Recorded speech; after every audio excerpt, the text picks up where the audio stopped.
E chegamos então até a fase final das revoltas do período colonial. Lá na página 141, aqui na continuação, nós vamos entrar na última dessas grandes revoltas. Nós temos a revolta da Inconfidência Baiana, ou revolta dos alfaiates, em 1798. Então, olha só, primeira das nossas revoluções, que foi a revolta de Beckmann, aconteceu aqui, ó, 1684. E aqui nós temos basicamente 100 anos de lutas e de revoluções acontecendo, ó lá. Nós estamos aqui em 1798. Então, olha lá, a Inconfidência Baiana, ela vai trazer algumas diferenças das outras revoluções e inconfidências que nós vimos, tá bom? O local que muda, né? A gente já estava falando bastante de Minas Gerais. Essa aqui acontece na Bahia. O ano, como eu já falei, 1798. E o motivo da revolta foi a insatisfação popular com o elevado preço cobrado pelos produtos essenciais. Como terminou? Condenação de todos os envolvidos. Vamos dar uma pausa aqui.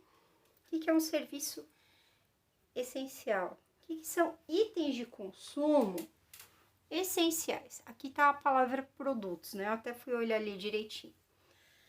Então, olha lá, nós estamos vivendo um momento de pandemia global, significa que tem uma epidemia em grandes proporções, basicamente no mundo todo.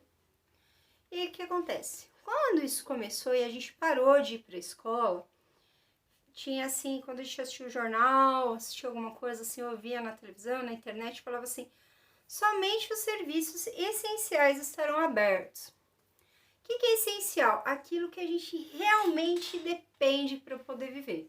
Então, a gente não depende do shopping, a gente não depende de uma 25 de março, a gente não depende de uma loja de brinquedo, de uma loja de bijuteria, uma loja de tênis. Isso não é o produto que é altamente necessário. Então, aqui na nossa apostila, quando fala de produtos essenciais, está falando do quê? Alimentação, aqueles medicamentos que eram difíceis de serem encontrados, tinham em poucos casos, né?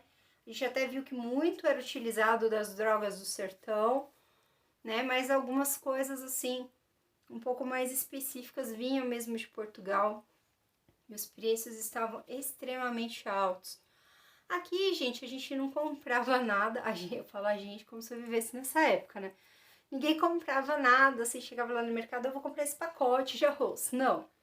Quando a gente olha aqueles filmes, séries que falam assim do Velho Oeste, aproveita se você tiver um tempinho e dá uma olhadinha, pede pra ver com seu pai, com a sua mãe, com alguém, e dá uma olhadinha.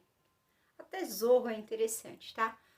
Quando as pessoas entravam nesses locais para comprar o alimento, você tinha grandes sacos, então você tinha um saco imenso, de 1 metro, 1 metro e pouco, 1 metro e meio, só de farinha, só de arroz, só de feijão, só de farinha de milho, e assim por diante. Então, você pedia uma quantidadezinha e a pessoa fazia a pesagem e você comprava e pagava aquela quantidade que você comprou. Hoje a gente chega no mercado, eu vou lá, eu tenho as duas opções, ou pacote de 1 quilo de arroz ou de 5 quilos. Lá não, eu queria 300 gramas, eu ia comprar 300 gramas. Só que o que acontece? Os produtos essenciais, eles começaram a ficar extremamente caros. Então, o que aconteceu aqui? As pessoas começaram a ficar revoltadas. Por quê? Elas queriam ter direito ao mínimo, ao básico, a chegar no mercadinho, comprar um leite, chegar lá no fazendeiro e falar assim, olha, queria comprar uma galinha. Então, as pessoas, elas não tinham mais condições de elas conseguirem comprar aquilo que era necessário para sua própria vida. Lembrando que tinha coisas que você simplesmente não comprava pronto, né? Então, assim, você não chegava na loja, você comprava um vestido, você comprava o tecido, você comprava, mas tem elástico, o botão. Então você comprava todas as partes e alguém iria fazer essa construção para você. Então isso normalmente era vendido nos armazéns, tá?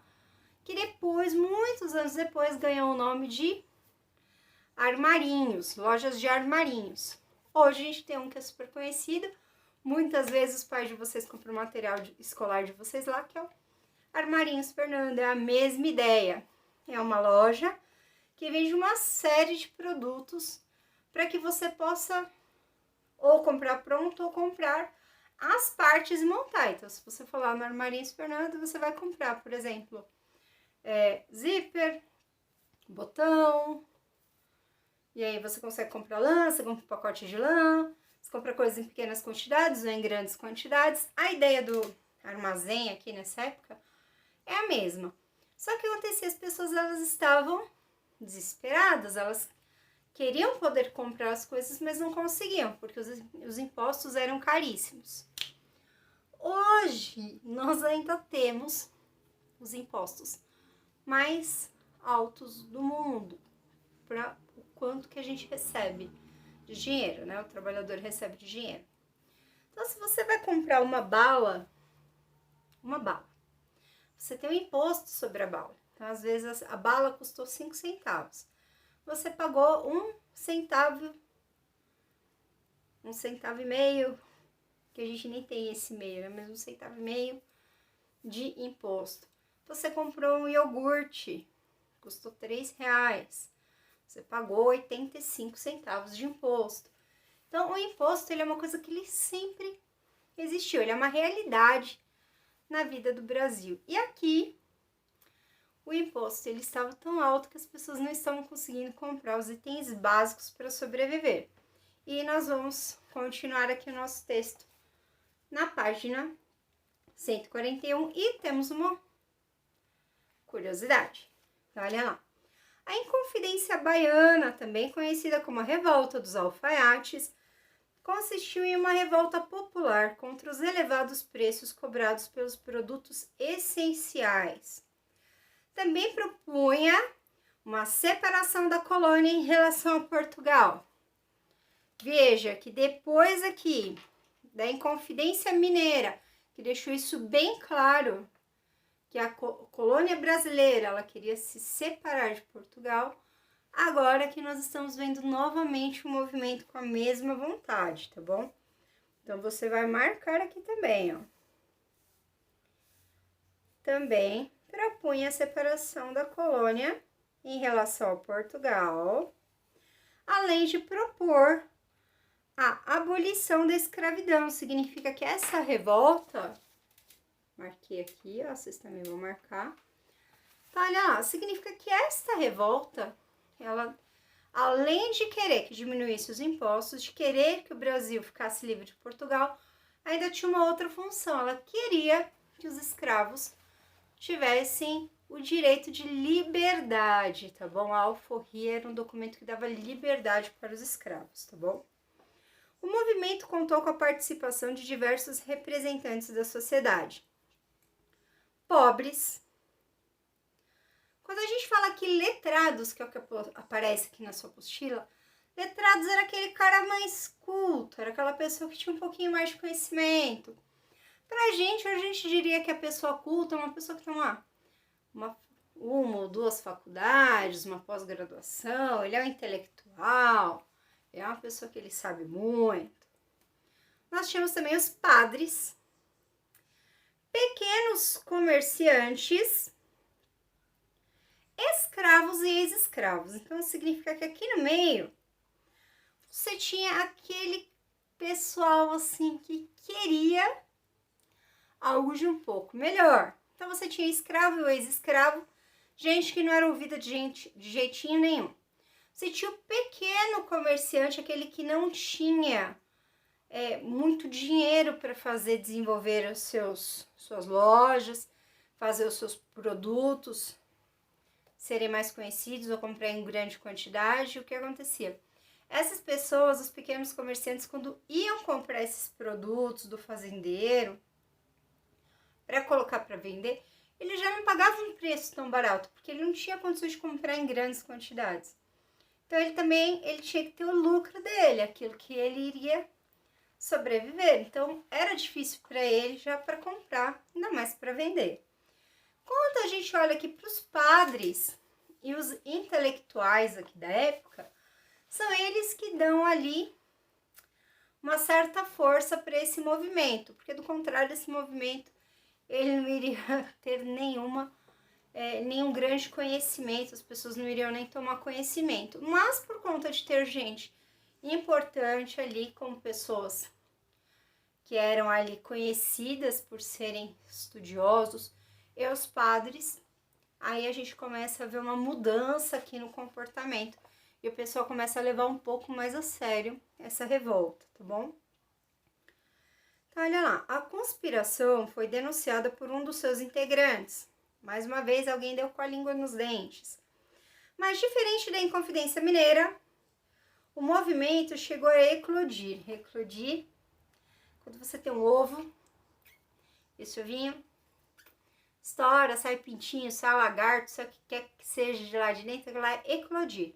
Significa que estourou. Então, esse movimento estourou. A revolta foi reprimida e os seus líderes foram presos e alguns foram condenados à morte. E aí vem algumas curiosidades pra gente. A palavra inconfidência significa falta de fé ou falta de fidelidade para alguém. No caso, se alguém era quem? A coroa portuguesa. Estava dizendo que esse pessoal não era fiel à coroa portuguesa. E outra coisa, dia 21 de abril, que é o dia da execução de Tiradentes, se tornou um feriado em homenagem a ele, que foi um dos primeiros lutadores, digamos assim, da nossa independência. Ele foi um dos primeiros nomes a querer a independência do Brasil.